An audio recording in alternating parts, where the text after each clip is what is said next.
قبر پہ آ کے کبھی آپ کو نہیں پکارا کہ اللہ کے رسول ہمارے لیے دعا کریں، آپ کی امت پہ بڑا مشکل وقت آن پڑا ہے، ایسا کبھی نہیں ہوا۔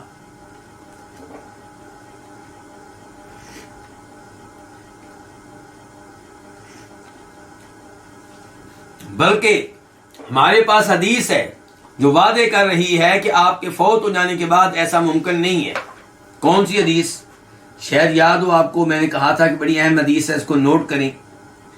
بخاری شریف کی حدیث ہے کہ ام المؤمنین نے آپ کی زندگی کے آخری ایام میں کہا تھا، اللہ کے رسول ہائے میرا سر، یعنی کہ میرے سر میں کیا ہے، درد ہے۔ تو آپ نے ازراہ مزاح کہا، اور یہ آپ سب جانتے ہیں کہ نبی علیہ السلام مزاح میں بھی جھوٹ نہیں کہتے تھے، مزاح میں بھی جو کہتے تھے وہ حق ہوتا تھا۔ تو آپ نے کہا ام المؤمنین عائشہ سے، عائشہ اگر تمہیں کچھ ہو گیا اور میں ہوا زندہ، یہ لفظ ہے نوٹ کرنے والا، آپ کہہ رہے تمہیں کچھ ہو گیا اور میں کیا ہوا زندہ، تو میں تمہارے لیے دعا، آپ نے کہا کہ میں دفن کروں گا، کفناؤں گا، غسل دوں گا، یہ سارے الفاظ بخاری میں نہیں آئے، اس میں اس کے الفاظ ابن ماجہ میں آئے ہیں، لیکن اگلے الفاظ جو میں بیان کروں گا وہ بخاری کے ہیں۔ آپ نے کہا اور میں تمہارے لیے دعائیں کروں گا، تمہارے لیے استغفار کروں گا۔ تو آپ کہہ رہے ہیں کہ ایسا اگر تمہیں کچھ ہو گیا، تم فوت ہو گئی اور میں ہوا زندہ، تو تب میں تمہارے لیے دعائیں کروں گا، استغفار کروں گا۔ اگر فوت ہو جانے کے بعد بھی آپ کے لیے دعا کرنا ممکن تھا تو آپ کیوں کہہ رہے ہیں کہ تمہیں کچھ ہوا اور میں زندہ ہوا تو دعائیں کروں گا؟ آپ کہتے کہ ایسا تمہیں جب بھی کچھ ہوا، میں زندہ ہوا یا نہ ہوا، تمہارے لیے دعائیں میں کروں گا چاہے میں قبر میں جا چکا ہوا۔ لیکن آپ کیا کہہ رہے ہیں کہ ایسا اگر تمہیں کچھ ہو گیا اور میں زندہ ہوا تو میں تمہارے لیے دعائیں بھی کروں گا، تمہارے لیے استغفار بھی کروں گا۔ یہ الفاظ بتاتے ہیں کہ فوت ہو جانے کے بعد آپ کے لیے دعا کرنا ممکن نہیں تھا۔ اسی لیے کسی صحیح سند سے یہ واقعہ ثابت نہیں ہے کہ کبھی بھی آپ کے کسی صحابی نے آپ کی قبر پہ آ کے آپ کو پکارا ہو اور کہا ہو کہ آپ ہمارے لیے اللہ سے دعا کر دیں۔ ایک دو واقعات بیان کی جاتے ہیں لیکن صحیح سند سے ثابت نہیں ہے۔ مثال کے طور پہ ایک عرابی آیا، اتبی ایک آیا عرابی، اتبی کہتے ہیں کہ ایک عرابی آیا اور اس نے آپ کی قبر کے پاس کھڑے ہو کے آپ سے دعائیں کی، اور پھر اللہ کے رسول علیہ السلام اتبی کے خواب میں آئے اور کہا کہ جاؤ اس عرابی کو یہ خوشخبری دے دو۔ اس واقعے کو دلیل بنایا جاتا ہے۔ کیا یہ قرآن کے الفاظ ہیں؟ کیا یہ حدیث ہے؟ نہیں، یہ تو آپ کے فوت ہو جانے کے بعد کا واقعہ ہے، جبکہ دین اس سے پہلے مکمل ہو چکا تھا، اور یہ واقعہ بھی ثابت نہیں ہے۔ یہ واقعہ ثابت نہیں ہے، اس کی کوئی ایسی سند نہیں ہے جس کے اوپر اعتماد کیا جا سکے، یعنی کہ ایسا واقعہ جو ثابت نہیں ہے اس کو لے کر قرآن کے عقائد کو مسترد کیا جا رہا ہے۔ قرآن نے تو کہا تھا کہ وما انت بمسمع فی القبور، کہ جو بھی قبروں میں ہیں انہیں آپ اپنی آواز نہیں سنا سکتے۔ قرآن نے کہا تھا انک لا تسمع الموتى، آپ فوت شدگان کو اپنی آواز نہیں سنا سکتے، قرآن کا عقیدہ ہے۔ اس کے مقابلے میں یہ من گھڑت واقعہ، یہ جھوٹی کہانی، اس کو دلیل بنا لیا گیا، عقیدہ بنا لیا گیا، حالانکہ وہ لوگ جنہوں نے اس روایت کو اور اس کہانی کو قبول کیا ہے یہ تو اتنے سخت لوگ ہیں، یہ تو بخاری کی حدیث کو رد کر دیتے ہیں یہ کہہ کر کے قرآن کے خلاف ہے۔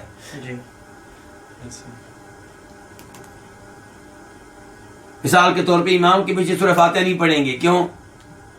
قرآن میں آیا کہ جب تلاوت کی جائے تو خاموش رہو، تو کہتے ہیں یہ حدیث قرآن کے خلاف ہے، حالانکہ قرآن اور حدیث میں کوئی ٹکراؤ نہیں ہے۔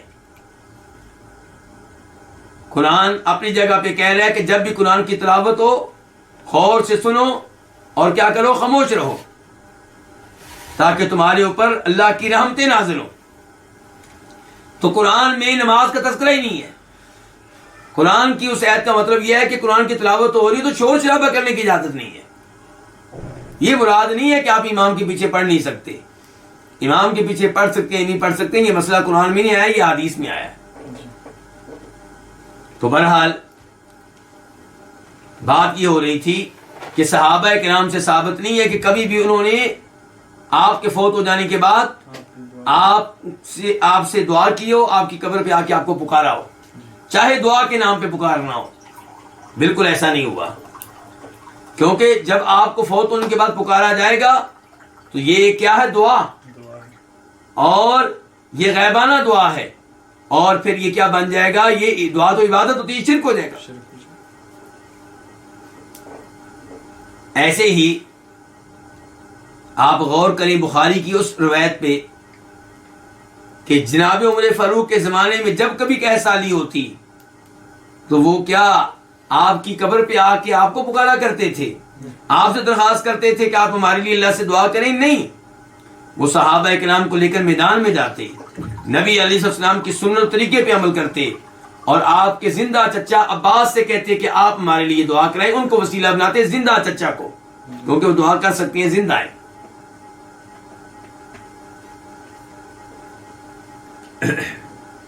تو یہاں پہ عمر فاروق کیا کہہ رہے ہیں؟ ادعو اللہ، آپ اللہ سے دعا کریں، لہم، ان کے لیے، ان کے اپنے صحابہ کے لیے، علیہا، اس بچے ہوئے زاد راہ پہ، بالبرکت، کیا دعا کریں؟ برکت کی، کہ جو بچا ہوا کھانا ہے اس میں برکت پڑ جائے. لعل اللہ ان یجعل فی ذلک، امید ہے کہ اللہ تعالیٰ اس میں ڈال دے گا، کیا ڈال دے گا؟ برکت ڈال دے گا. اور دیکھیے عمر فاروق کیا کہہ رہے ہیں؟ امید ہے، گارنٹی نہیں دے رہے، 100% نہیں، امید ہے.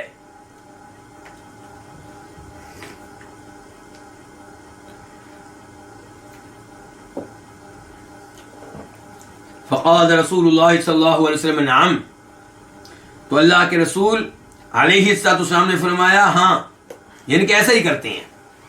قال، راوی کہتے ہیں فدعا بنطع، تو آپ نے چمڑے کا دسترخوان منگوایا، فبسطہ، تو اس کو بچھا دیا، ثم بفضل ازوادہم، پھر آپ نے ان کا بچا ہوا زاد راہ جو ہے اسے طلب کیا. قال، راوی کہتے ہیں، صحابی راوی ہیں، وہ کہتے ہیں، ابو ہریرہ ہیں، ابو سعید خدری ہیں، وہ کہتے ہیں فجعل الرجل یجیء بکف درۃ، تو کوئی آدمی مٹھی بھر مکئی لانے لگا. قال، راوی کہتے ہیں ویجیء الاخر بکف تمر، اور کوئی دوسرا آدمی مٹھی بھر کھجوریں لانے لگا. قال، راوی کہتے ہیں ویجیء الاخر بکسرۃ، اور کوئی اور آدمی روٹی کا ٹکڑا لانے لگا. حتی اجتمع علی النطع من ذلك شیء یسیر، یہاں تک کہ دسترخوان پہ اس میں سے تھوڑی سی مقدار جمع ہو گئی. کس میں سے؟ زاد راہ میں سے، بچے ہوئے زاد راہ میں سے. قال، راوی کہتے ہیں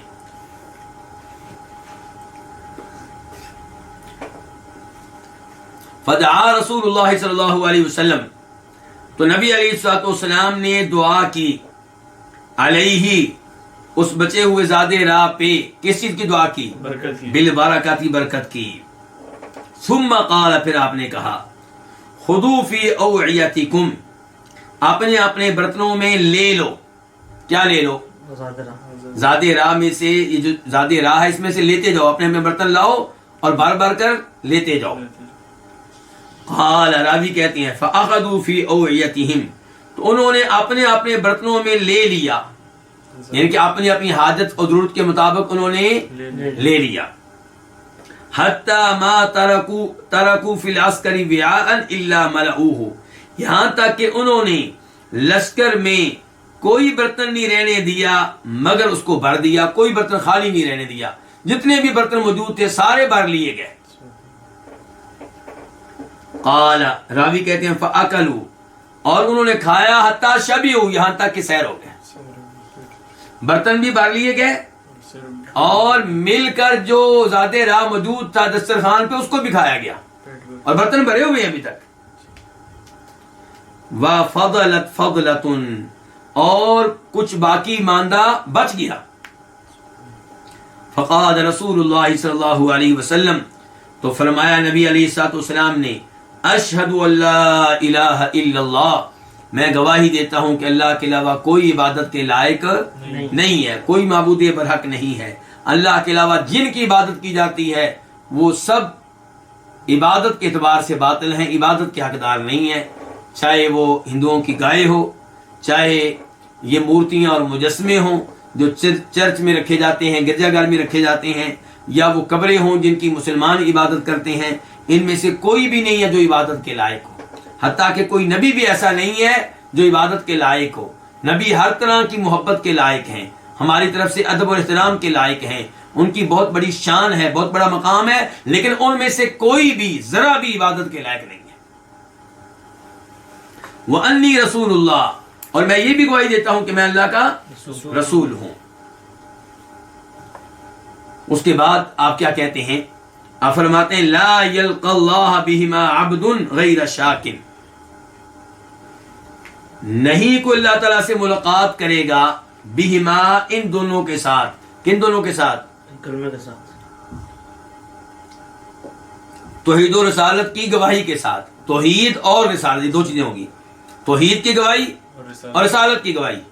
نہیں کوئی اللہ تعالیٰ سے ملاقات کرے گا ان دو، نہیں کوئی بندہ ان دو کے ساتھ اللہ سے ملے گا غیر الشاک، اس حال میں کہ شک و شبہ کرنے والا نہ ہو، تردد رکھنے والا نہ ہو، متذبذب نہ ہو.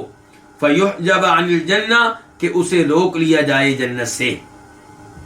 یعنی کہ جو بھی بندہ اللہ سے روز قیامت اس حال میں ملے کہ اسے شہادتین پہ مکمل یقین ہو، کوئی کسی قسم کا شک و شبہ نہ ہو، تو اسے جنت سے نہیں روکا جائے گا، وہ بالآخر جنت میں جائے گا. وہ بالآخر کہاں جائے گا؟ اگر وہ کبیرہ گناہوں کا ارتکاب کرتا رہا ہے تو اس کا معاملہ اللہ کے سپرد ہے.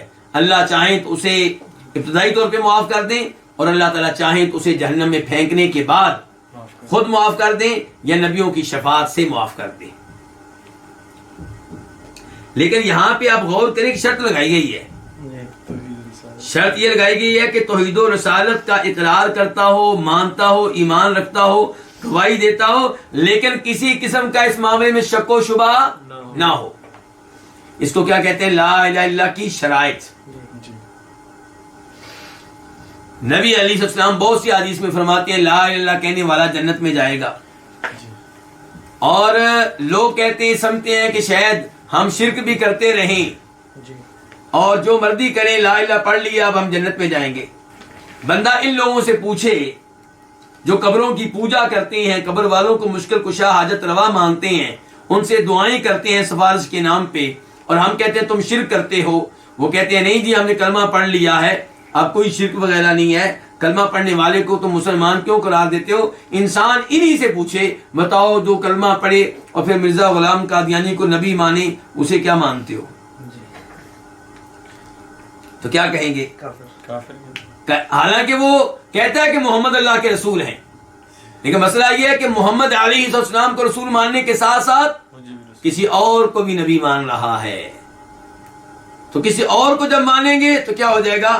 نبوت میں کسی اور کو آپ نے شریک کر لیا تو خاتم النبیین پہ عقیدہ نہ رہا تو ایسا آدمی کافر رہا. ایسے ہی آپ اللہ کی عبادت کرتے ہیں، ہمیں پتا ہے، آپ اللہ کے لیے حج کرتے ہیں، آپ عمرہ کرتے ہیں، آپ نمازیں پڑھتے ہیں، آپ روزے رکھتے ہیں، لیکن کبھی کبھی کوئی جانور غیر اللہ کے نام پہ بھی ذبح کر لیتے ہیں. اللہ سے آپ بڑی دعائیں کرتے ہیں، کبھی کبھی کسی قبر والے سے بھی دعا کر لیتے ہیں.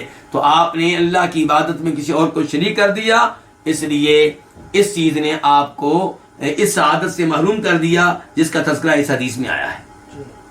اس حدیث میں آیا کہ جو شہادتین توحید و رسالت یہ اختیار کر لے اور کسی قسم کا شک و شبہ نہ ہو، تو شک و شبہ نہ ہو اس کو کیا کہتے ہیں؟ شرائط لا الہ الا اللہ.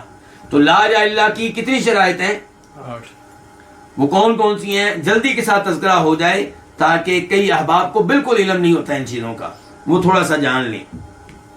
پہلی شرط یہ ہے العلم بمعناہا، کہ لا الہ الا اللہ کا معنی و مفہوم آپ جانتے ہوں.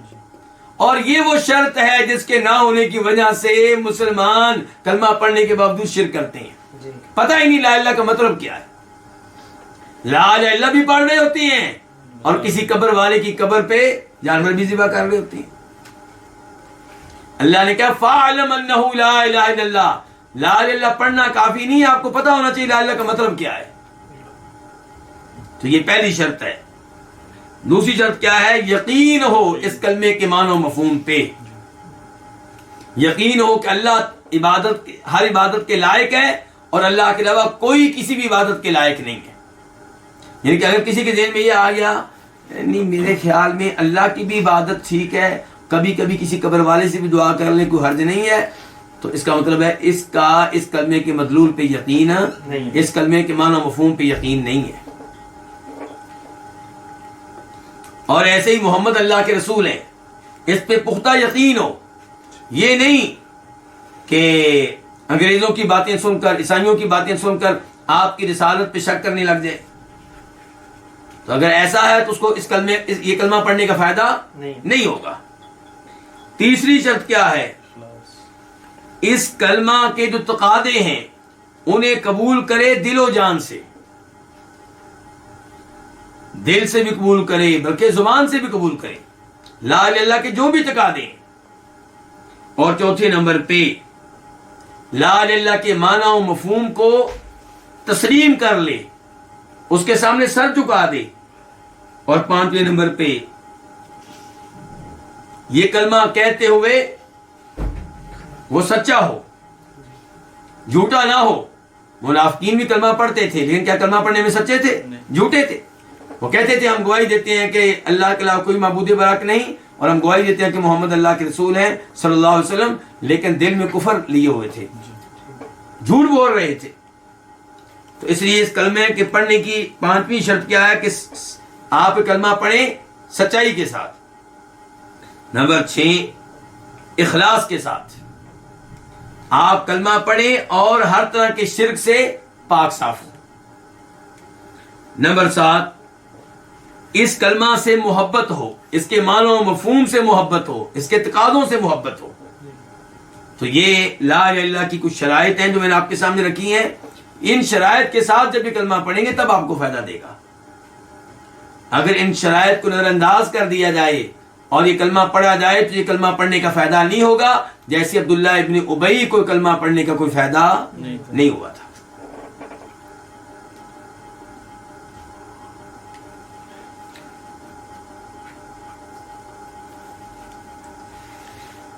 تو یہ بھی آپ کا عظیم معجزہ ہے کہ کہاں صورتحال اتنی خطرناک تھی کہ آپ سے اجازت مانگی جا رہی ہے کہ ہمیں اجازت دیں کہ ہم چند اونٹوں کو ذبح کر لیں, اور کہاں یہ کہ بچا ہوا زاد رات تھوڑی سی مقدار میں لایا گیا. اور پھر جب آپ نے برکت کی دعا کی تو آپ کہہ رہے ہیں لاؤ اپنے برتن. لوگوں نے سب نے اپنے اپنے برتن بھر لیے ہیں. اچھا آپ جانتے ہیں تبوک میں کتنے مسلمان تھے؟ 30,000. تاریخی روایات میں مختلف اقوال ملتے ہیں کہ مضبوط قول یہ ہے کہ تبوک کی لڑائی میں مسلمان 30,000 کی تعداد میں تھے. تو اتنے لوگوں نے اپنے برتن بھرے ہیں اور پیٹ بھر کر کھانا بھی کھایا ہے. تو یقیناً یہ نشانیاں سن کر دیکھ کر ایمان بڑھتا ہے, ایمان میں اضافہ ہوتا ہے. یہ فوائد ہیں معجزات پہ مبنی احادیث پڑھنے کے.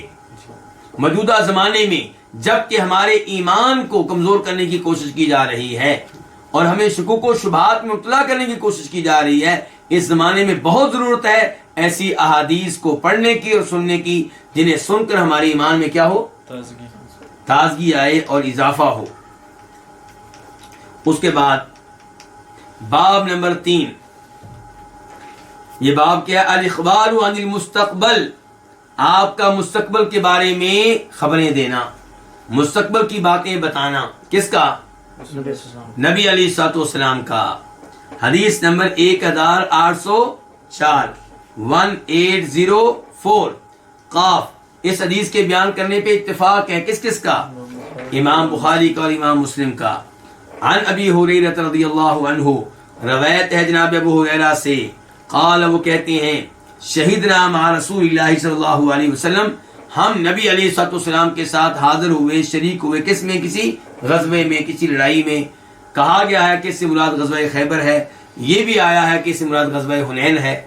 بہرحال اللہ رب العزت بہتر جانتے ہیں, پر کوئی نہ کوئی غزوہ تھا. تو ہم حاضر ہوئے اللہ کے رسول علیہ الصلوۃ والسلام کے ساتھ. فقال لرجل, تو آپ نے ایک ایسے آدمی کے بارے میں کہا, ممن یدعی الاسلام, جو اسلام کا دعویٰ کرتا تھا, جو مسلمان ہونے کا دعویٰ کرتا تھا. اس کا مطلب ہے دعویٰ کرتا تھا. یہ الفاظ بتاتے ہیں کہ اس کے مسلمان ہونے کے بارے میں گڑبڑ ہے.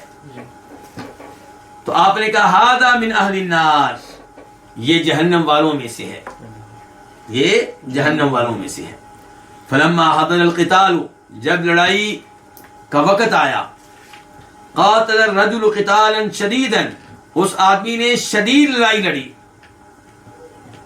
فاصابته جراحۃ، تو اسے زخم لگا.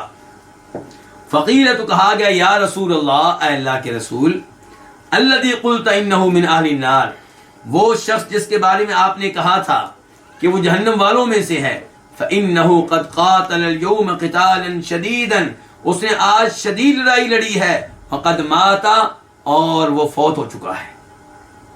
کہنے کا مطلب کیا ہے؟ کس طرح کہنے کا مطلب یہ ہے کہ آپ کہہ رہے تھے جہنم میں جائے گا، وہ تو بطور مجاہد بڑا جہاد کرتے ہوئے شہید ہوا ہے، وہ فوت ہوا ہے، یعنی کہ ہماری نگاہوں میں تو شہید ہے گویا کہ. فقال النبی صلی اللہ علیہ وسلم، تو فرمایا نبی علیہ السلام نے، الی النار، کہاں جائے گا؟ آگ میں جائے گا، جہنم میں جائے گا. قال، راوی کہتے ہیں، کون ہے راوی جی؟ ابو ہریرہ رضی اللہ عنہ.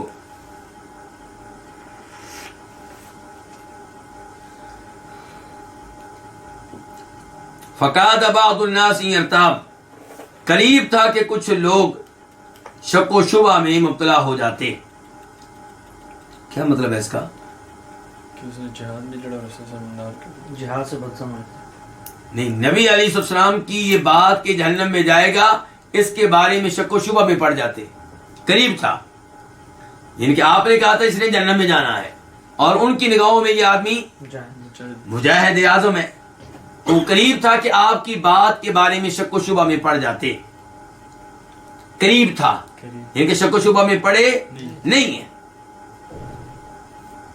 فَبَيْنَمَا هُمْ عَلَى ذَلِكَ، جبکہ وہ اسی حالت میں تھے، اِذْ قِيلَ، تب کہا گیا کہ اِنَّهُ لَمْ يَمُتْ، وہ فوت نہیں ہوا. پہلے سمجھ رہے تھے کہ فوت ہو گیا ہے، اب پتہ چلا کہ فوت نہیں ہوا. وَلَكِنَّ بِهِ جَرَاحًا شَدِيدًا، لیکن اسے شدید زخم لگے ہوئے ہیں. فلما كان من الليل، جب وہ رات میں تھا، تو لم يصبر على الجراح، تو زخموں پہ صبر نہ کر سکا. فقتل نفسه، تو اس نے اپنے آپ کو مار ڈالا، خودکشی کر لی. کیا کر لی؟ خودکشی.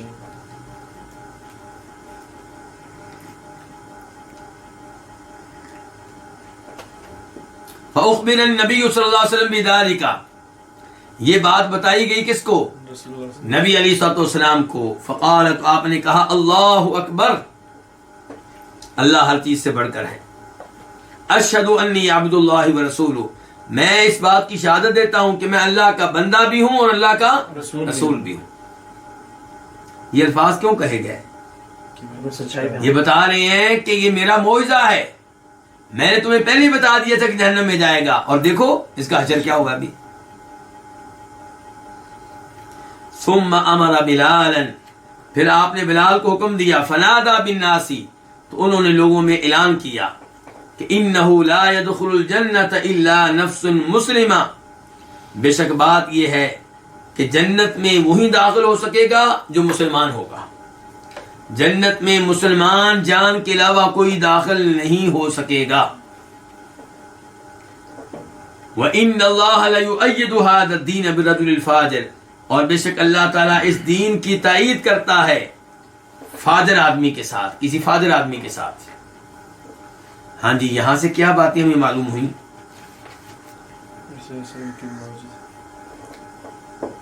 ایک تو یہ کہ آپ نے مستقبل کے بارے میں ایک بات بتائی، اور جیسے بتائی ویسے واقع ہوئی، تو یہ آپ کا معجزہ ہے. دوسرے نمبر پہ یہ کہ اس انسان نے خودکشی کی ہے، اور خودکشی کرنا یہ برے خاتمہ کی دلیل ہے، برے خاتمے کی نشانی ہے. ممکن ہے کہ اللہ تعالیٰ معاف کر دیں، کبیرہ گناہ ہے، کفر تو نہیں ہے، لیکن یہ آدمی مسلمان نہیں لگ رہا، کیونکہ ابو ہریرہ نے شروع میں کیا کہا ہے کہ ایک ایسے آدمی کے بارے میں کہا جو اسلام کا دعویٰ کرتا تھا، اور پھر اللہ کے رسول یہ اعلان کروا رہے ہیں آخر میں بلال سے کہ لوگوں میں اعلان کر دو جنت میں وہی جائے گا جو مسلمان ہوگا. تو کیا مطلب ہے اس کا؟ کیا مسلمان کہ اس سے یہ لگتا ہے کہ جو فوت ہوا یہ مسلمان نہیں تھا. اسی لیے دوسرا جملہ ساتھ یہ کروایا جا رہا ہے کہ اللہ تعالیٰ دین کی تائید کبھی کبھی کسی فاجر آدمی سے بھی کروا دیتا ہے.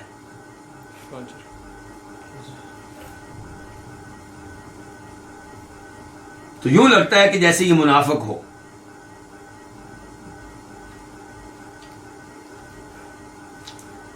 اس کے بعد یہاں پہ آخر میں کیا کہا گیا کہ اللہ تعالیٰ اس دین کی تائید اور مدد فرماتا ہے کس کے ساتھ؟ کسی فاضل آدمی کے ساتھ بھی. یہاں سے یہ مسئلہ اخذ کیجئے کہ اگر مسلمان حکمران کسی ملک میں فاسق و فاجر ہے تو بغاوت کرنے کی بجائے اس کے لیے دعائیں کریں.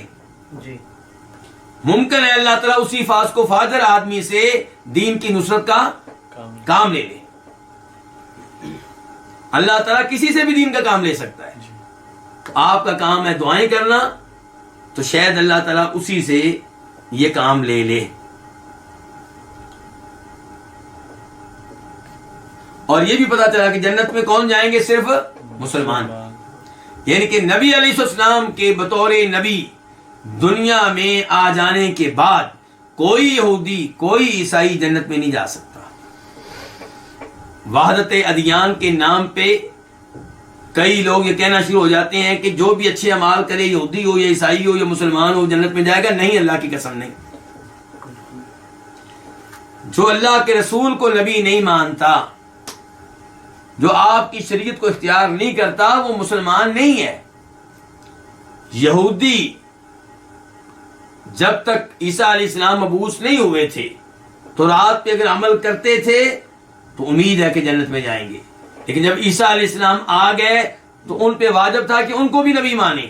اب ان میں سے جنہوں نے عیسیٰ علیہ السلام کو نبی مان لیا وہ مومن اور مسلمان ٹھہرے، جنہوں نے نہیں مانا وہ مسلمان اور مومن نہیں تھے. اور ایسے ہی جب اللہ کے رسول آ گئے محمد الرسول اللہ، اب جو یہودی عیسائی آپ پہ ایمان لے آئے وہ مسلمان ہیں، جنت میں جائیں گے انشاءاللہ. اور جو ایمان نہیں لائے وہ مسلمان نہیں.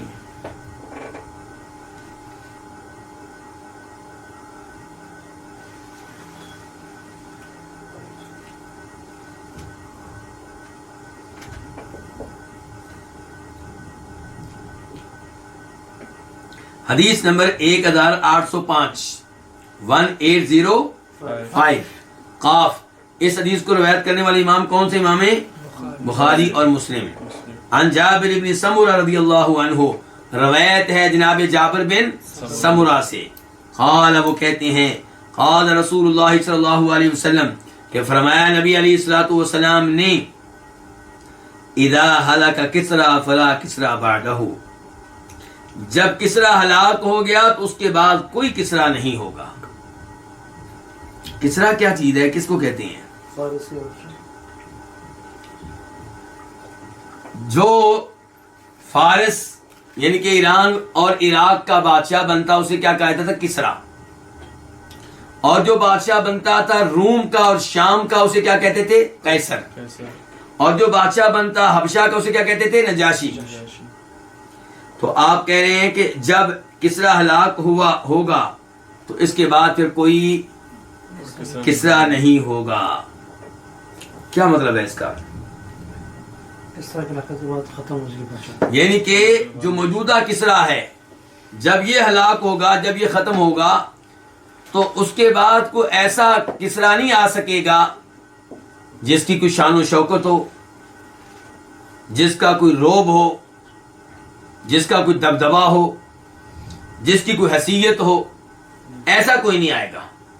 دوسرا مطلب اس کا یہ ہو سکتا ہے کہ جب یہ کسریٰ ہلاک ہو جائے گا پھر کوئی ایسا کسریٰ نہیں ہوگا جس کی عراق میں بھی حکومت ہو. اور آگے فرمایا وَإِذَا هَلَكَ قَيْصَرٌ فَلَا قَيْصَرَ بَعْدَهُ، اور جب قیصر ہلاک ہو جائے گا تو اس کے بعد کوئی قیصر نہیں ہوگا. اس کا کیا مطلب ہے؟ اس کا مطلب یہی ہے کہ جب یہ قیصر ہلاک ہو گیا موجودہ جو بادشاہ ہے روم کا، تو اس کے بعد کوئی ایسا بادشاہ نہیں آئے گا جس کی وہ حیثیت ہو جو پہلے روم کے بادشاہوں کی ہوا کرتی تھی. کمزور قسم کا ہوگا. اور یا دوسرا مطلب یہ ہے کہ ایسا قیصر کوئی نہیں آئے گا جس کی شام میں بھی حکومت ہو.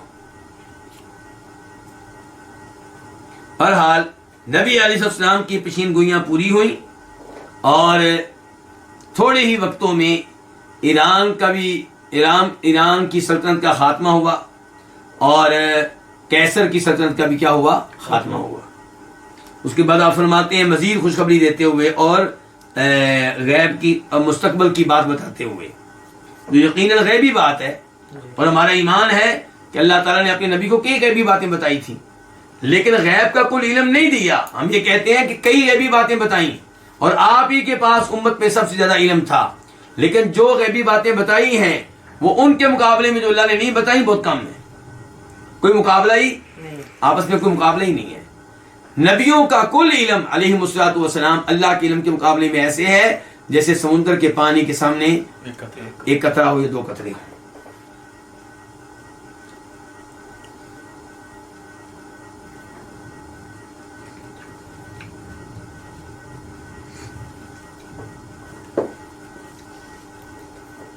والذی نفسی بیدی، اس ذات کی قسم جس کے ہاتھ میں میری جان ہے،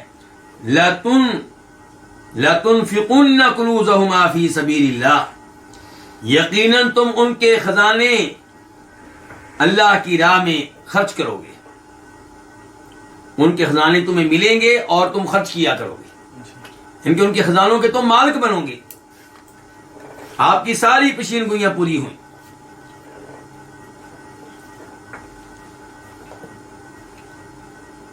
اس کے بعد حدیث نمبر 1806 1806 اس حدیث کو روایت کرنے والے کون سے امام ہیں؟ امام بخاری۔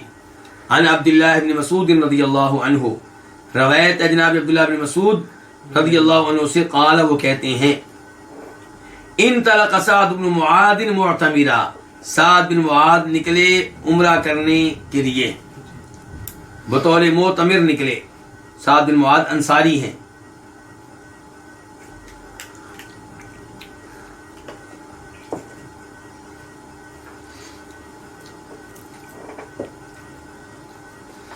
قال، راوی کہتے ہیں، راوی کون ہے؟ عبداللہ بن مسعود۔ فنزل علی امیہ بن خلف ابی صفوان، تو آپ امیہ بن خلف جس کی کنیت ابو صفوان ہے اس کے پاس پڑاؤ ڈالا۔ کس نے؟ سعد بن معاذ نے رضی اللہ عنہ، ان کے پاس ٹھہرے، پڑاؤ ڈالا ان کے پاس ٹھہرے بطور مہمان۔ کہاں؟ مکہ میں۔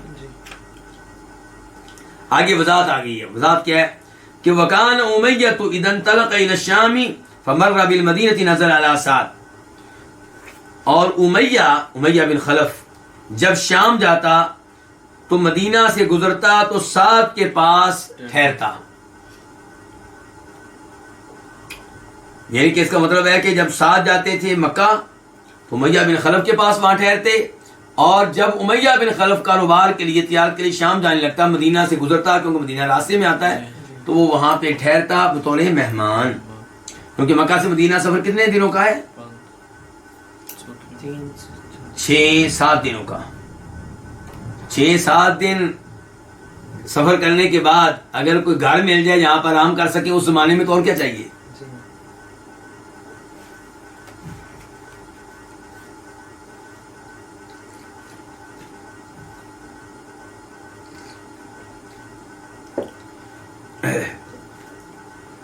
فقال امیہ لسعد، امیہ نے سعد سے کہا، انتظر، تم انتظار کرو۔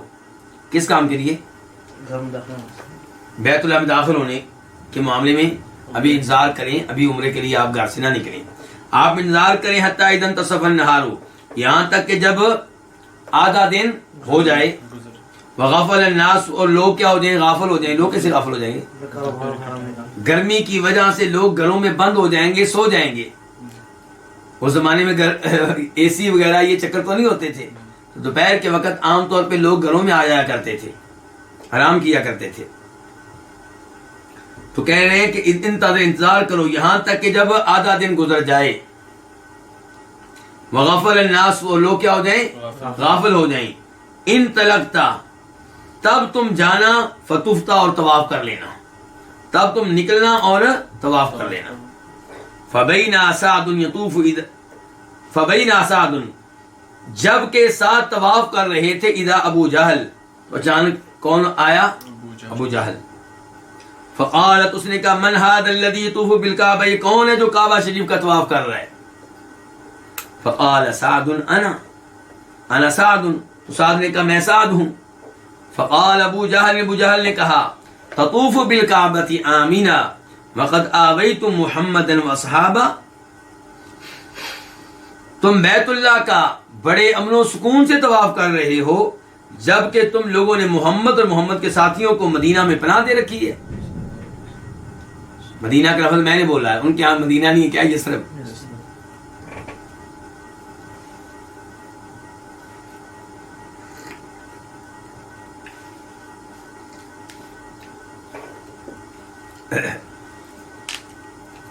بلکہ دوسری روایت میں آتا ہے کہ ابو جہل کے الفاظ کیا تھے کہ تم لوگوں نے ہمارے ان بے دینوں کو پناہ دے رکھی ہے اور تمہارا یہ دعویٰ ہے کہ تم ان کی نصرت کرو گے، مدد کرو گے.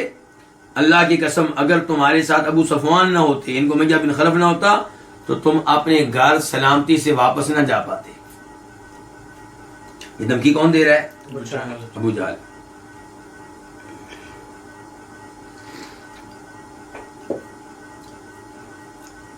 فقال نعم، تو سعد نے کہا ہاں، کیا مطلب کہ بالکل ہم نے پناہ دی ہے، ہم نے بالکل اللہ کے رسول کو اور آپ کے ساتھیوں کو کیا دی ہے؟ پناہ دی ہے، بالکل دی ہے. فتلاحیا بینہما، تو دونوں آپس میں جھگڑ پڑے. کون کون؟ ابو جہل اور سعد بن معاذ. فقال امیہ لسعد، امیہ نے سعد سے کہا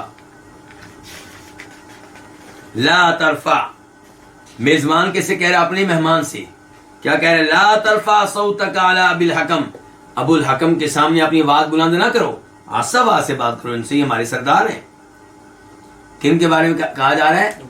ابو جہل کے بارے میں کہا جا رہا ہے، ابو الحکم. فإنہ سید اہل الوادی، کیونکہ یہ اس وادی والوں کے سردار ہیں. وادی سے مراد وادی مکہ.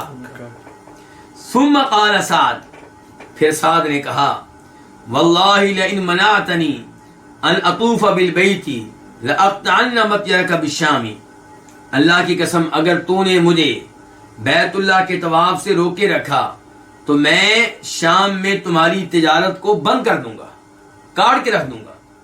یہ کون کہہ رہے ہیں؟ یہ گزرنا تم لوگ ہمارے مدینہ کے پاس سے ہی ہے نا، تو گزرنے نہیں دیں گے. قال، راوی کہتے ہیں، راوی کون ہے؟ عبداللہ بن مسعود. فجعل امیہ یقول لسعد، تو امیہ سعد سے کہنے لگے لا ترفع صوتک، یعنی پھر کہہ رہے ہیں کہ اپنی آواز بلند نہ کریں. وجعل یمسکہ، اور ان کو روکنے لگے. کن کو؟ سعد کو. فغضب سعد، سعد کو کیا آ گیا؟ غصہ آ گیا.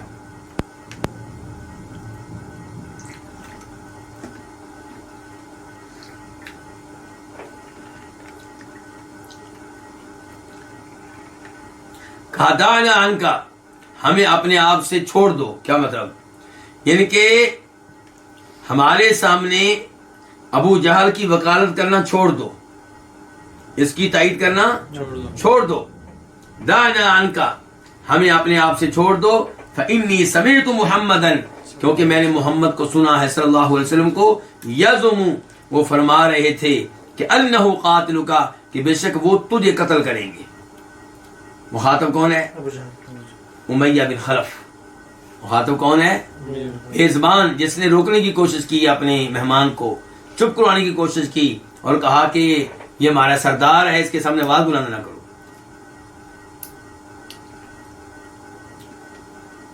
قال، امیہ نے کہا ایا، مجھے محمد قتل کریں گے. قال نعم، تو انہوں نے کہا جی ہاں. یہ کون کہہ رہا ہے؟ جی ہاں، ساتھ کہہ رہے ہیں. قال، تو اس نے کہا، کس نے؟ امیہ بن خلف نے. واللہ ما یکذب محمد اذا حدث، اللہ کی قسم محمد جھوٹ نہیں بولتے اذا حدث، جب وہ گفتگو کرتے ہیں. کہنے لگا تم کہہ رہے ہو کہ محمد نے یہ کہا ہے میرے بارے میں، وہ تو جھوٹ نہیں بولتے، پھر کیا بنے گا میرا؟ فرجع الی امرأتہ، تو وہ واپس آیا اپنی بیوی کے پاس. کون؟ امیہ بن خلف. بیوی کے نام روایات میں ہے صفیہ بنت معمر. فقال، تو اس نے کہا اما تعلمین ما قال لی اخی الیثربی، کیا تمہیں معلوم نہیں ہے جو کہا ہے میرے بارے میں میرے یسربی بھائی نے، یسرب مدینہ کو کہتے ہیں، یسربی بھائی کون ہوئے؟ سعد بن معاذ. اور بھائی کیسے ہو گئے؟ ان کے زمانے جاہلیت سے بھائی چلے آ رہے تھے.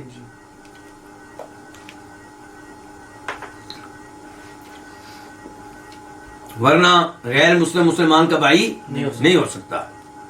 تو کہا اما تعلمی، ابھی بیوی سے کہہ رہے ہیں، کون؟ امیہ بن خلف. اما تعلمی نے کہا تمہیں پتہ نہیں ہے، ما قال علی، جو کہا ہے میرے بارے میں میرے یسربی بھائی نے. قالت، بیوی کہنے لگی، وہ ما قال، کیا کہا ہے اس نے؟ قال، تو کہا کس نے؟ امیہ بن خلف نے. زعم، اس نے کہا ہے کہ انہ سمع محمدن، کہ اس نے سنا ہے محمد صلی اللہ علیہ وسلم کو. صلی اللہ علیہ وسلم ظاہر وہ تو نہیں کہے گا لیکن ہم کہہ رہے ہیں، ہم آپس میں بطور مسلمان کہیں گے. وہ اس نے کہا ہے کہ اس نے سنا ہے محمد کو کہ یزم، محمد کہہ رہے ہیں کہ انہ قاتلی، کہ وہ مجھے قتل کریں گے. قالت، بیوی نے بھی کہا فواللہ ما یکذب محمد، اللہ کی قسم محمد تو جھوٹ نہیں کہتے. اسے آپ اندازہ لگائیں کہ نبی صلی اللہ علیہ وسلم کا کردار کیا تھا. دعوت و تبلیغ کا کام کرنے والے لوگ سب سے زیادہ جھوٹ سے دور رہیں، کیونکہ اگر آپ کسی کے سامنے جھوٹ کہیں گے، چاہے ہنسی مزاح میں کہیں، چاہے ایک بار کہیں، لوگوں کا آپ سے اعتبار اٹھ جائے گا. وہ کہیں گے جو عام گفتگو میں جھوٹ بول سکتا ہے دین کے معاملے میں بول سکتا ہے.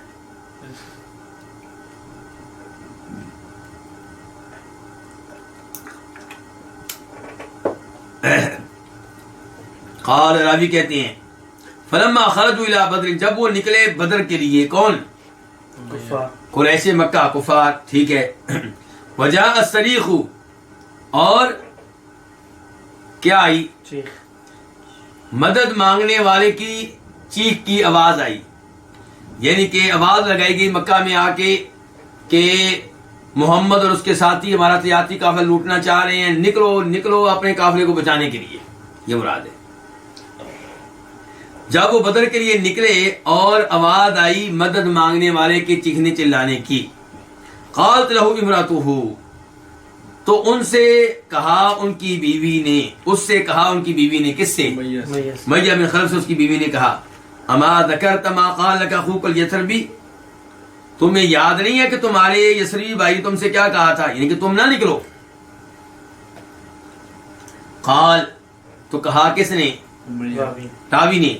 فاراد اللہ یخرج، تو امیہ نے چاہا کہ وہ نہ نکلے، وہ نہ جائے، وہ مکہ میں ہی رہے. فقال له ابو جہل، تو ابو جہل نے اس سے کہا، کس سے؟ امیہ سے. انک من اشراف الوادی، کہ آپ اس وادی کے سرداروں میں سے ہیں، بڑوں میں سے ہیں.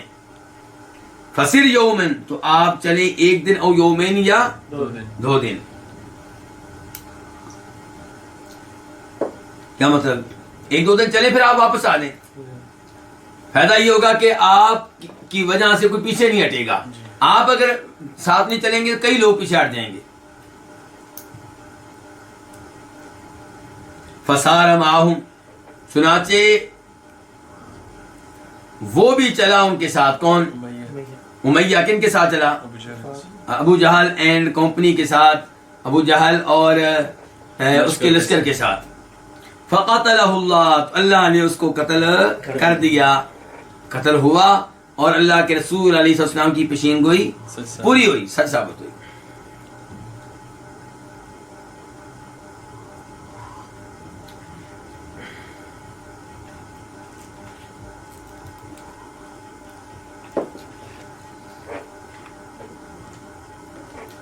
اس کے بعد باب نمبر 4، باب حنین الجذعی، تنے کے رونے کی آواز، کھجور کے تنے کے رونے کی آواز. حدیث نمبر 1807 1807 خا. اس حدیث کو روایت کرنے والے امام کون ہے؟ امام بخاری. عن جابر بن عبداللہ رضی اللہ عنہما، روایت ہے جناب جابر بن عبداللہ سے، ان امرأۃ من الانصاری، کہ انصاریوں میں سے ایک عورت نے کہا اللہ کے رسول علیہ الصلوۃ والسلام سے، یا رسول اللہ، اے اللہ کے رسول، الا اجعل لك شيئا تقعد عليه، کیا میں آپ کے لیے کوئی ایسی چیز نہ بنا دوں جس کے اوپر آپ بیٹھ سکیں؟ جی ہاں خطبے کے لیے، اللہ آپ کا بھلا کرے، ان کی کوئی ایسی چیز تیار کر دوں جس کے اوپر بیٹھ کے آپ خطبہ دیا کریں، جس کے اوپر کھڑے ہو کے آپ خطبہ دیا کریں، بیٹھ کے خطبہ دیا کریں۔ فَإِنَّ لِي غُلَامًا نَجَّارًا، کیونکہ میرا ایک غلام ہے جو کہ بڑھئی ہے، نجار ہے، کیا کہتے ہیں اس کو جی آج کل؟ کارپینٹر شاید۔ چلے جی، قال ان شئتی، آپ نے کہا اگر تم چاہو، اگر تم چاہو۔ اچھا یہاں پہ یہ بتایا جا رہا ہے کہ پیشکش کس نے کی ہے؟ عورت نے، اور اللہ کے رسول نے پیشکش قبول کر لی ہے۔ دوسری حدیث میں آتا ہے کہ اللہ کے رسول نے اس کو حکم دیا کہ بھی مجھے بنوا کے دو۔ کیسے آپ دونوں حدیثوں کو لے کر چلیں گے؟ اس نے پہلے مشورہ کیا اور پھر آپ نے کہا دیا۔ پہلے اس نے پیشکش کی، پھر اللہ کے رسول نے اس کو حکم دیا ٹھیک ہے ابھی میں پیشکش قبول کرتا ہوں، بنواؤ۔ دونوں باتیں ٹھیک ہیں، اس میں کوئی ایسی بات نہیں ہے۔ قال، راوی کہتے ہیں، راوی کون ہے؟ جابر۔ فعملت له المنبر، تو اس نے آپ کے لیے ممبر تیار کروا دیا، اس نے آپ کے لیے ممبر تیار کر دیا۔ فلما كان يوم الجمعہ، جب کون سا دن تھا؟ جمعہ کا دن تھا۔ قعد النبی صلی اللہ علیہ وسلم علی المنبر الذي صنع، تو آپ اس ممبر پہ بیٹھے جو آپ کے لیے تیار کیا گیا۔ فصاحت النخلہ التي كان يخطب عندها، تو کھجور کا وہ تنا، نخلا کا معنی کھجور کا درخت، مراد یہ کھجور کے درخت کا تنا، کھجور کے درخت کا وہ تنا چیخنے لگا جس کے پاس کھڑے ہو کے آپ خطبہ دیا کرتے تھے۔ حتی کادت ان تنشق، قریب تھا کہ وہ پھٹ جائے۔ چیخ رہا مراد کیا؟ رو رہا ہے غم میں کہ اللہ کے رسول علیہ السلام میرے پاس کھڑے ہوتے تھے، میں سنا کرتا تھا، اور اب آپ قریب نہیں ہوں گے۔ ایسی حدیثیں ہم تو الحمدللہ بڑی آسانی سے مان لیتے ہیں، لیکن جو پڑھے لکھے لوگ ہیں نا، کون سے لوگ؟ پڑھے لکھے لوگ یہ ان کی عقل نہیں مانتی۔ جیسے سر سید احمد خان پڑھ لکھ گئے تھے تو ان کی عقل نہیں مانتی تھی۔ جدہ زمانے کے جوید احمد گاندھی بھی بہت پڑھے لکھے ہیں، تو کئی حدیثیں ان کی عقل بھی نہیں مانتی۔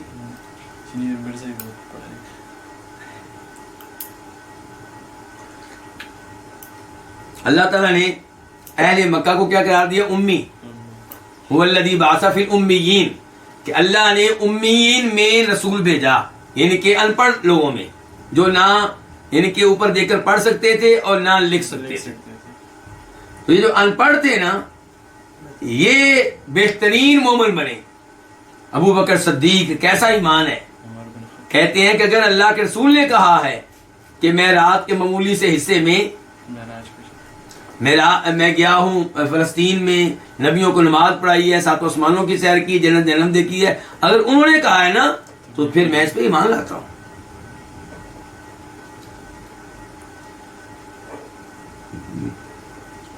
تو یہاں پہ کھجور کے تنے کا آپ کی گفتگو سننا، رونا، یہ باتیں، ان پہ ایمان لانا ہمارے لیے تو الحمدللہ معمولی سی بات، اللہ ہمیں اسی پہ قائم دائم رکھے، یہ اللہ کی نعمت ہے، اللہ چھین نہ لے۔ دعا کرتے رہنا چاہیے، یا مقلب القلوب ثبت قلبی علی دینک، اے دلوں کو پھیرنے والے ہمیں اپنے دین پہ قائم رکھنا۔ یہ دعا کرنی چاہیے، ربنا لا تزغ قلوبنا بعد اذ ہدیتنا وہب لنا من لدنک رحمہ انک انت الوہاب۔ ورنہ اس نعمت سے محروم ہوتے کچھ دیر نہیں لگتی، یہ ہمارا کمال نہیں، اللہ کی مدد ہے، اللہ کی مدد جاری و ساری رہے۔ خصوصاً جب موت کے لمحات ہوتے ہیں، وہ معاملہ، وہ وقت بڑا ہی نازک ہوتا ہے، شیطان خوب حملے کر رہا ہوتا ہے۔ اللہ تعالی ہمیں ایمان، اسلام، توحید اور کلمے پہ موت دے۔ تو یہ کھجور کا تنا چیخنے لگا جس کے پاس کھڑے ہو کے آپ خطبہ دیتے تھے، حتیٰ کہ قریب تھا کہ وہ پھٹ جائے۔ فنزل النبی صلی اللہ علیہ وسلم، تو نبی علیہ السلام اترے، کہاں سے؟ ممبر سے۔ حتیٰ اخذها، یہاں تک کہ آپ نے اس کو پکڑا، کس کو؟ کھجور کے تنے کو۔ فضمها الیہ، تو اسے اپنے ساتھ لگایا، آپ نے اپنا جسم اس کے ساتھ لگا لیا۔ فجعلت تئن انین الصبی الذی یشکت، تو وہ سسکیاں لے کر اس بچے کی طرح رونے لگا جسے چپ کروایا جا رہا ہو۔ جب بچہ رو رہا ہو آپ چپ کروائیں تو کیسے روتا ہے؟ تو وہ اس بچے کی طرح سسکیاں لے کر رونے لگا جسے چپ کروایا جا رہا ہو۔ حتی استقرت یہاں تک کہ اسے سکون آ گیا، وہ ٹھہر گیا اور اس نے رونا بند کر دیا۔ قال، جابر کہتے ہیں بکت علی ما کان تسمع من الذکر، وہ رویا اس ذکر کی وجہ سے جو وہ سنا کرتا تھا، کہ اللہ کے رسول جب اس کے قریب ہوتے تھے تو وہ آپ کے منہ سے تلاوت سنتا، اللہ کا ذکر سنتا، توحید سنتا، دیگر اذکار سنتا، تو اب اس محرومی کی وجہ سے وہ رو رہا تھا۔ کیوں جی، کھجور یہ درخت جو ہے یہ بھی سمجھتے ہیں، شعور رکھتے ہیں، سنتے ہیں۔ اب وہ لوگ جن کو یہ حدیث ہضم نہیں ہوتی اور ایسی حدیث کا انکار کر دیتے ہیں یا تعویل کر دیتے ہیں، انسان ان سے پوچھے پھر اس آیت کا آپ کیا کریں گے؟ وَإِن مِّن شَيْءٍ إِلَّا يُسَبِّحُ بِحَمْدِهِ وَلَٰكِن لَّا تَفْقَهُونَ تَسْبِيحَهُمْ، اللہ تعالیٰ کہتے ہیں ہر چیز اللہ کی تسبیح بیان کر رہی ہے، اللہ کی حمد و ثنا بیان کر رہی ہے، لیکن تمہیں سمجھ نہیں آتی۔ کیا کریں گے جی یہاں پہ آپ بتائیں؟ اسی لیے علماء کرام کہتے ہیں جو احادیث کا منکر ہے وہ قرآن کا بھی منکر ہے، چاہے وہ کہتا رہے میں قرآن کو مانتا ہوں۔ اب آپ یہی آیت لے لیں، قالتا اتینا طائعین، اللہ تعالیٰ نے کیا کہا تھا؟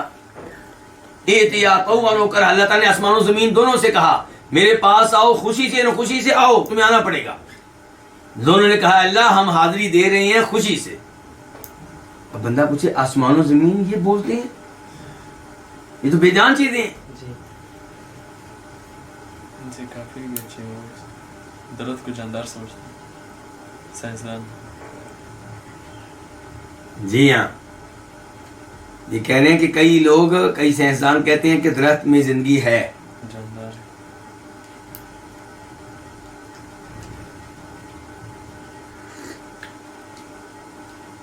تو بہرحال مسلمان کا کام ہے ہر آیت پہ ایمان لانا اور ہر اس حدیث پہ جو اللہ کے رسول سے ثابت ہے اس پہ کیا کرنا؟ ایمان لانا۔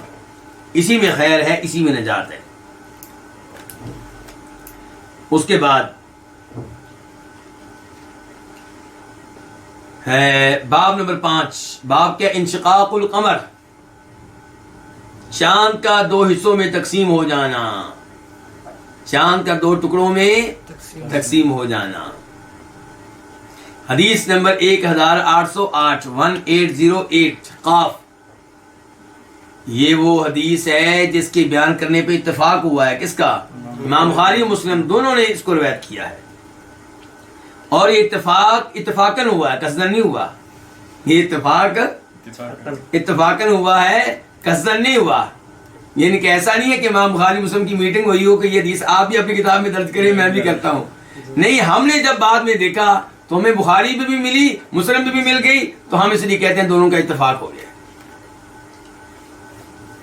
تو انس بن مالک سے روایت ہے ان اہل مکہ سألوا رسول اللہ صلی اللہ علیہ وسلم ان یریہم آیہ، بے شک اہل مکہ نے سوال کیا نبی علیہ الصلوۃ والسلام سے کہ آپ ان کو کوئی نشانی دکھائیں، کوئی معجزہ دکھائیں جو دلالت کرے آپ کے سچے نبی ہونے پہ۔ فَأَرَاهُمْ، تو آپ نے ان کو کیا نشانی دکھائی؟ انشقاق القمر، چاند کا 2 حصوں میں تقسیم ہو جانا، یہ نشانی آپ نے ان کو دکھائی۔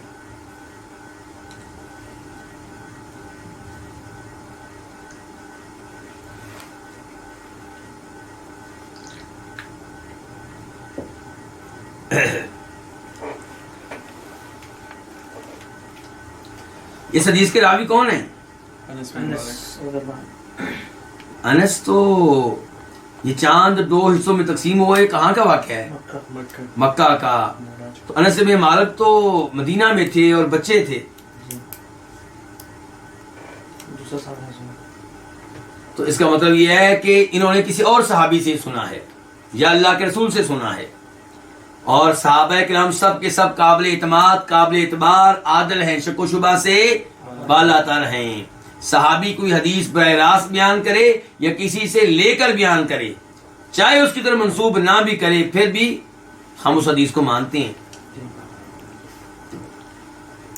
اور اس کے بعد مکہ والوں کی بھی حدیث آ گئی۔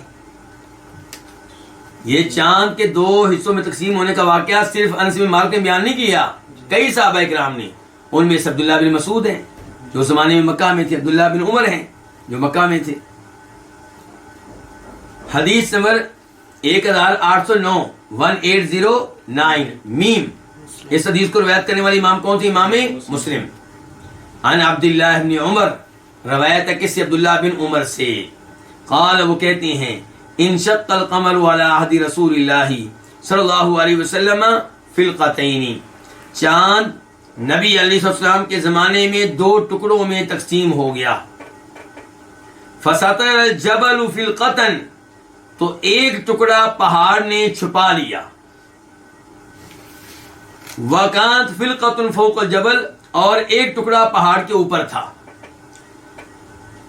عبداللہ بن مسعود کی حدیث سے پتہ چلتا ہے کہ یہ واقعہ جب ہوا تو اللہ کے رسول مینا میں تھے۔ عبداللہ بن مسعود کی روایت سے پتہ چلتا ہے کہ جب یہ واقعہ ہوا تب اللہ کے رسول کہاں تھے؟ مینا میں تھے۔ اور جو چاند کا ایک ٹکڑا جو ہے وہ وہاں پہ جو پہاڑ تھا، اور بعض روایات میں آتا ہے وہ وہ پہاڑ تھا جس پہ کیا ہے؟ غار ہرا ہے۔ تو چاند کا ایک ٹکڑا پہاڑ کے پیچھے ہو گیا، پہاڑ کے پیچھے چھپ گیا، اور ایک جو تھا وہ ادھر تھا، پہاڑ کے اوپر تھا، نظر آ رہا تھا۔ ایک نظر آ رہا ہے اور ایک پہاڑ کے پیچھے کیا ہو گیا؟ چھپ گیا۔ تو دونوں ٹکڑے دور دور ہیں، ایک نظر آ رہا ہے پہاڑ کے اوپر اور ایک پہاڑ کے پیچھے جا کے چھپ گیا ہے۔ تو یہ کہہ رہے ہیں عبداللہ بن عمر کہ فسطر الجبل فلقتن، پہاڑ نے یعنی کہ غار ہرا والے پہاڑ نے ایک ٹکڑے کو چھپا لیا اور ایک ٹکڑا پہاڑ کے اوپر تھا۔ فقال رسول اللہ صلی اللہ علیہ وسلم، تو فرمایا نبی علیہ الصلوۃ والسلام نے، اللہم اشہد، اے اللہ گواہ رہے۔ کیا گواہ رہے؟ کہ ان کو نشان دکھا دے کبھی مانو، کہ اے اللہ ان پہ حجت قائم ہو گئی، اے اللہ ان کو نشانی، ان جو نشانی نے مانگی تھی وہ تو نے دکھا دی، اب تو گواہ رہے کہ یا اللہ یہ ایمان نہیں لا رہے۔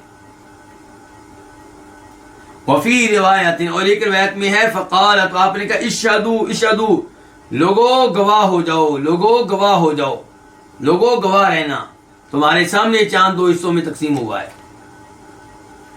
اچھا، کچھ روایات میں یہ آتا ہے، کچھ علماء کرام یہ لکھتے ہیں کہ اللہ کے رسول نے چاند کی طرف کیا کی تھی؟ اشارہ۔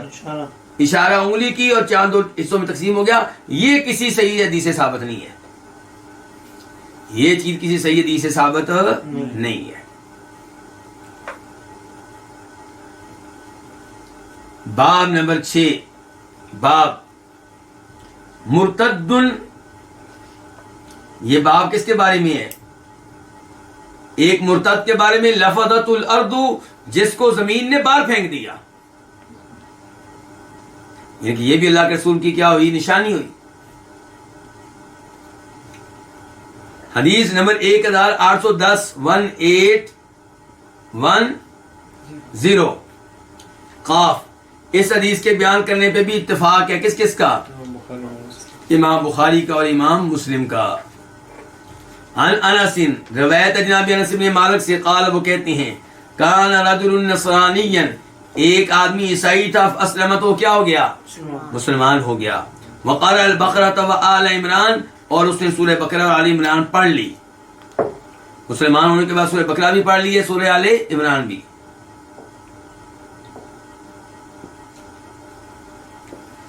گویا کہ تقریباً 4 سپارے پڑھ لی ہیں۔ فکان یکتب للنبی صلی اللہ علیہ وسلم، تو وہ نبی علیہ السلام کے لیے لکھا کرتا تھا، آپ کا کاتب بن گیا۔ فعاد نصرانیا، بعد میں وہ عیسائی ہو گیا، مرتد ہو گیا۔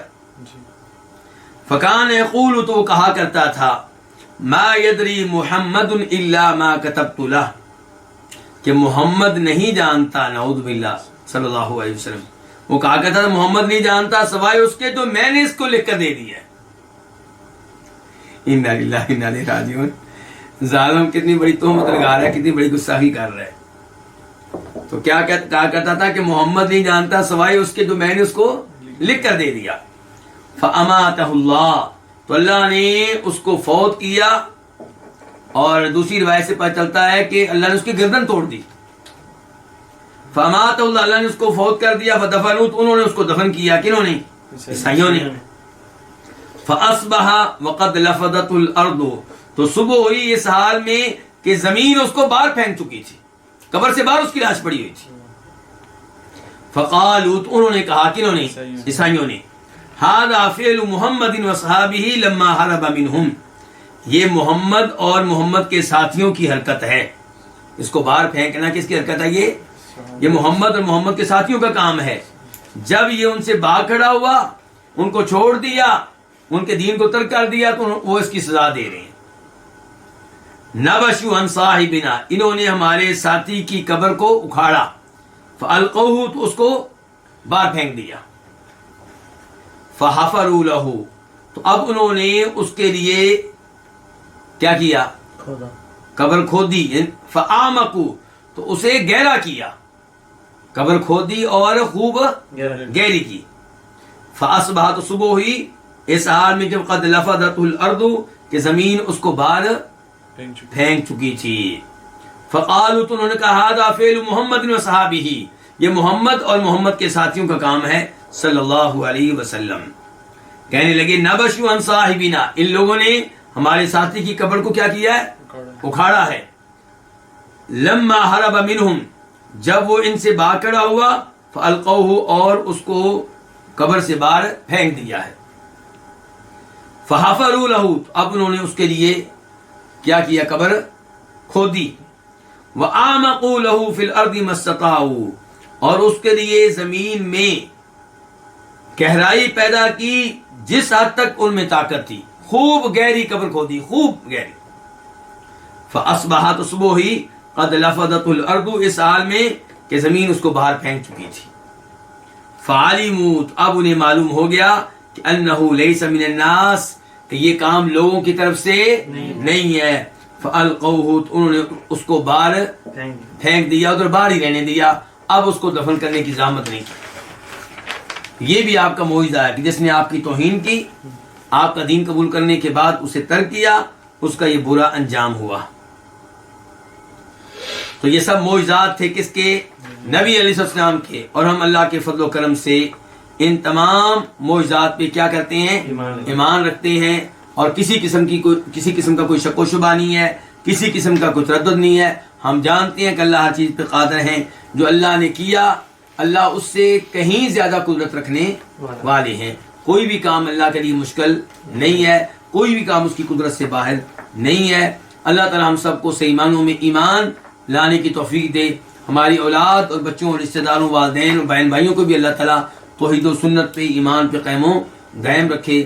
اللہ ہم سب کے گناہ معاف فرمائے، اور اللہ رب العزت مسلمانوں کو صحیح معنوں میں شریعت پہ عمل کرنے کی توفیق دے. وآخر دعوانا الحمدللہ رب العالمین.